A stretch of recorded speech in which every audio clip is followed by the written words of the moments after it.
बिहार में एम्बुलेंस चलाने के लिए 1600 करोड़ रुपए का ठेका दिया गया। ये ठेका अगले 5 साल के लिए दिया गया, लेकिन जेडीयू रुकने पार्लिमान के बेटे की कंपनी तनाजे का शिकार है। यहां तक कि इस मामले में कोर्ट की हिदायत को भी अनसुना करने की बात कही गई है।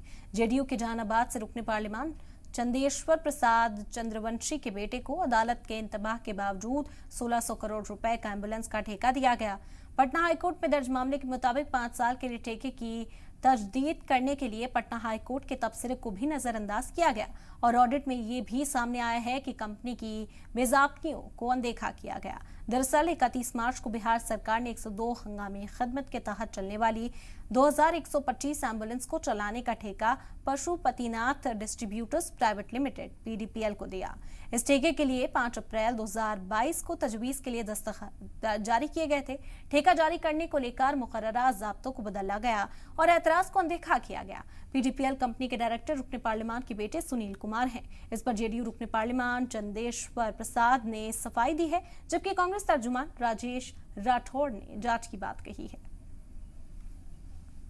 ये जो कंपनी है, ये कंपनी ना टर्नओवर के क्राइटेरिया को फुलफिल कर पा रही है, ना एक्सपीरियंस के क्राइटेरिया को फुलफिल कर पा रही है। तो टर्नओवर में एक ही कंपनी के दो टर्नओवर दो स्टेट में अलग अलग होते हैं और जो एक्सपीरियंस क्राइटेरिया है उसमें भी ट्विक्स एंड टर्न्स करके लोअर डाउन किया गया है क्राइटेरिया को ओरिजिनल आरएफपी में। तो उसमें 50 एडवांस लाइफ सपोर्ट एम्बुलेंसेज को घटा के 40 पर किया गया। 2017 से भी एम्बुलेंस काम कर रहा है, लेकिन हमारा उसमें कोई मतलब नहीं है। ये जो कंपनी है, ये कंपनी ना टर्नओवर के क्राइटेरिया को फुलफिल कर पा रही है, ना एक्सपीरियंस के क्राइटेरिया को फुलफिल कर पा रही है।